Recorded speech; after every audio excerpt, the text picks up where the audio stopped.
ఆంధ్రప్రదేశ్ ఉప ముఖ్యమంత్రిగా పవన్ కళ్యాణ్ ఈ నెల 19న బాధ్యతలు స్వీకరించనున్నారు. డిప్యూటీ సీఎంతో పాటు పంచాయతీరాజ్, గ్రామీణ అభివృద్ధి, పర్యావరణ, అటవీ శాస్త్ర సాంకేతిక శాఖల బాధ్యతలను చేపట్టనున్నారు.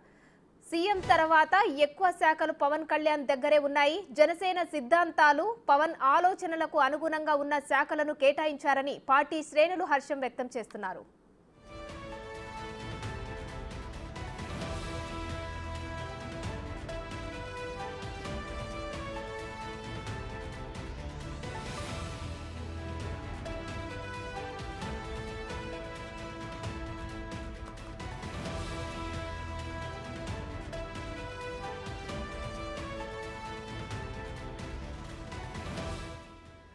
ఆంధ్రప్రదేశ్ ఉప ముఖ్యమంత్రిగా పవన్ కళ్యాణ్ ఈ నెల 19న బాధ్యతలు స్వీకరించనున్నారు. డిప్యూటీ సీఎంతో పాటు పంచాయతీరాజ్, గ్రామీణాభివృద్ధి, పర్యావరణ, అటవీ శాస్త్ర సాంకేతిక శాఖల బాధ్యతలను చేపట్టనున్నారు.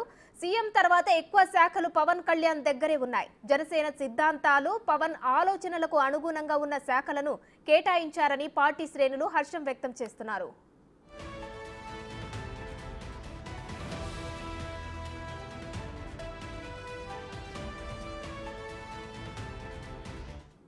ఇదే అంశానికి సంబంధించి మరిన్ని డీటెయిల్స్ మా ప్రతినిధి మల్లికార్జున్ ఫోన్ లైన్ లో అందిస్తారు. మల్లికార్జున్, చెప్పండి, ఆంధ్రప్రదేశ్ డిప్యూటీ సీఎం గా పవన్ బాధ్యతలు చేపట్టనున్నారు. ఈ నెల 19న దీనికి సంబంధించిన డీటెయిల్స్ ఏంటి?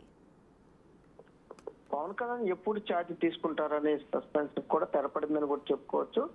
19వ తేదీన కూడా పవన్ కళ్యాణ్ ఛార్జ్ తీసుకునే అవకాశం కనిపిస్తా ఉంది. ఇప్పటికే అధికారికంగా పార్టీ కార్యాలయం నుంచి కూడా ఒక పత్రికా ప్రకటన కూడా విడుదల చేయడం జరిగింది. ఆంధ్రప్రదేశ్ రాష్ట్ర ఉప ముఖ్యమంత్రి పవన్ కళ్యాణ్ 19వ తేదీన బుధవారం నాడు పదవీ బాధ్యతలు స్వీకరించనున్నారు. పంచాయతీరాజ్, గ్రామాభివృద్ధి, పర్యావరణ, అటవీ శాస్త్ర సాంకేతిక శాఖల బాధ్యులుగా పవన్ కళ్యాణ్ కేటాయించడం నిజమే అంటూ కూడా ప్రెస్ నోట్ ను వెల్లడించడం జరిగింది. దాంతో పాటుగా పవన్ కళ్యాణ్ ఆలోచనలకు అలాగే జనసేన సిద్ధాంతాలకు అనుకూలంగా ఉన్న శాఖలను కేటాయించడంతో పార్టీ శ్రేణులు అక్షాతిరేకలు వ్యక్తం అవుతున్నా అంటూ కూడా ప్రెస్ నోట్ లో పేర్కొనడం జరిగింది.